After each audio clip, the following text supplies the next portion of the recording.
მოგესალმებით ყველას. გამარჯობათ. ჩემი სახელია ნიკა, ჩემს მეუღლეს იანა ქვია. ჩვენ გვინდა მოგიყვეთ ჩვენი ისტორიის შესახებ, ჩვენი ოცნებების შესახებ. ჩვენ გადავწყვიტეთ რომ სახლი მანქანა ავაწყოთ. აი ესეთი ყვითელი Ford Transit 2012-იანი. ეს არის Euro 5 ძრავით.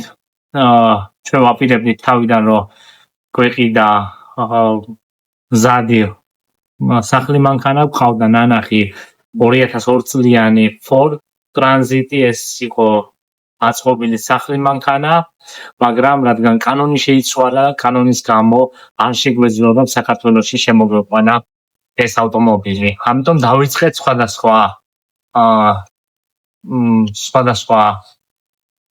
სიტუაციების ძებნა, რომ გვეყიდა ჩვენთვის სახლი მანქანა ან აგვეწყო. ამავე დროულად ჩემმა ბიძაშვილმა იყიდა ესეთი ყვითელი Ford-ი. ნახეთ მისი ავტომობილი, როცა შიგნით შევედი, ეგრევე პროექტი მომივიდა თავში, თუ რას როგორ გავაკეთებდი. ამიტომ დავიწყეთ ჩვენაც მოძიება ესეთი ავტომობილის, შევიძინეთ ეს ავტომობილი თბილისში, კერძოდ ფორინჭალაში შევიძინეთ. თანხა გადავიხადეთ $2500, მაგრამ მანქანას ჰქონდა ძალიან ბევრი პრობლემები. აი სურათშიც ნახავთ თუ როგორ მდგომარეობაში იყო.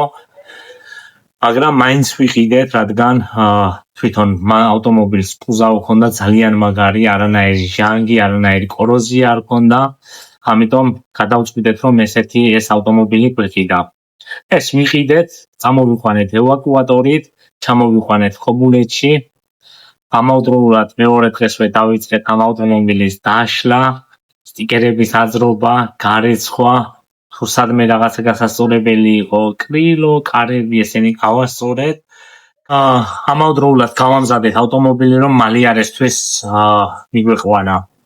მე ავიყვანეთ ეს ავტომობილი, გავაფორმეთ და წავიყვანეთ სოფელ ლეღვაში, ერთ-ერთი ძალიან ძლიერი მოტორის ხელოსანია ირაკლი როხვა, რომელმაც დაშალა ეს ავტომობილი, გამოიღო ძრავი. მან თავიდან ბოლომდე დაშალა, მაგრამ არანაირად არ ვარგოდა ეს ძრავი. დავიწყეთ ძრავის ძიება, შევიძინეთ ძრავი. სადღაც რომელ ძრავშიც გადავიხადე 3700 ლარი, მაგრამ ის ძრავიც არ იყო კარგ მდგომარეობაში. რაღაც ნაწილებში და ძრავის ნაწილები იყო გაფუჭებული, ამიტომ წავედით თურქეთში, შევიძინეთ ეს ძრავის ნაწილები, მაგრამ ძრავის ნაწილები რო შევიძინეთ, გეცოდინებათ რომ ზამთარში ძალიან დიდი თოვლი მოვიდა, რომელმაც მინიმუმ 1 თვე შეაჩერა ჩვენი ძრავის აწყობა. შემდგომ ავაწყეთ ეს ძრავი, შევიძინე ეს ავტომობილი იყო უკანავიდოში და შევიძინეთ წინა წამყვანი თვლები, ანუ დავამატეთ ორივე, ეს ავტომობილი გახდა 4-4-ზე, რადგან უბრძოლებაში რომ შევძლოთ ამ ავტომობილით მოძრაობა. Дальше, чем მეუღლე იანა გეტყვით რუსულად. Аба моусминот Янас. Мой блог будет русскоговорящий, для русскоязычных людей. Коротко сейчас переведу то, что говорила Ника.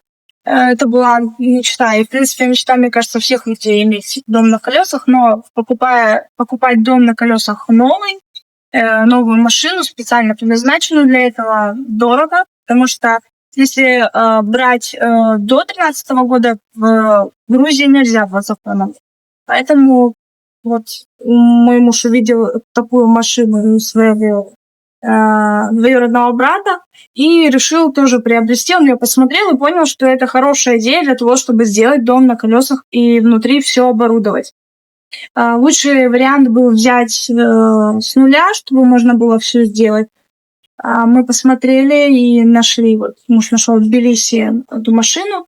Мотор был в плохом состоянии, но у него есть друг, который хорошо делает, поэтому все это быстро оформили, мотор сделали 4 ВД, поэтому в любые горы, в любые места может эта машина пробраться. Плюс, как вы видите, она не маленькая, поэтому будет большое пространство, чтобы все, как говорится, нафаршировать внутри и сделать все классно.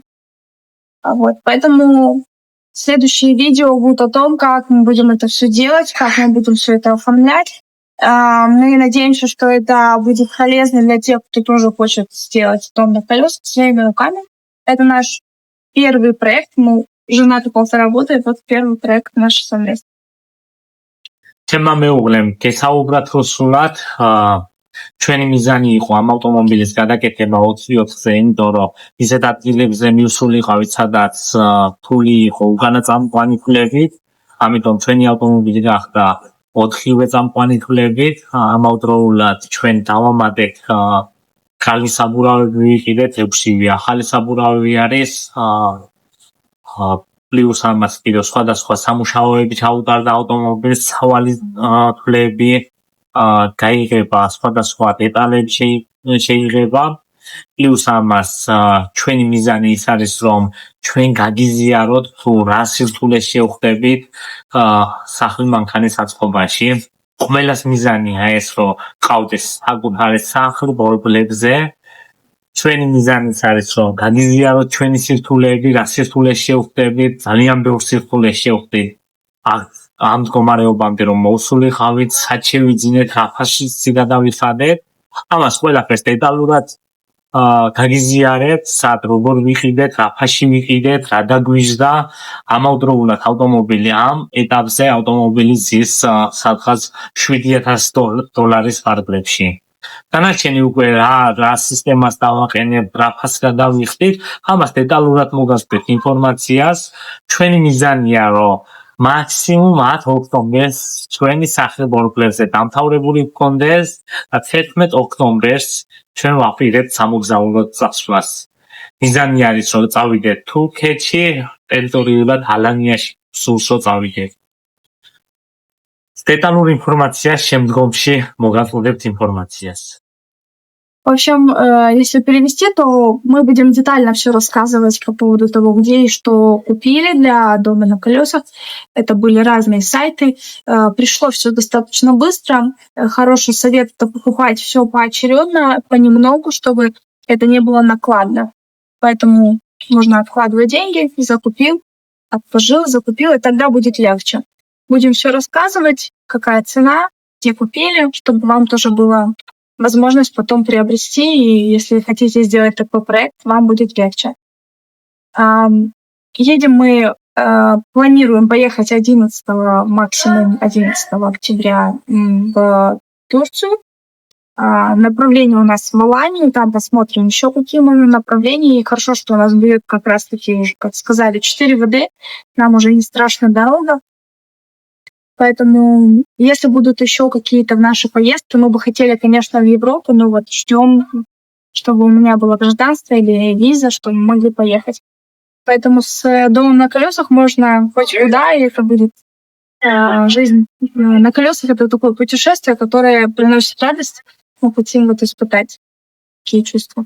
Хотела еще сказать по поводу того, что семья у нас не маленькая, поэтому машина у нас будет большая. Еще с нами будет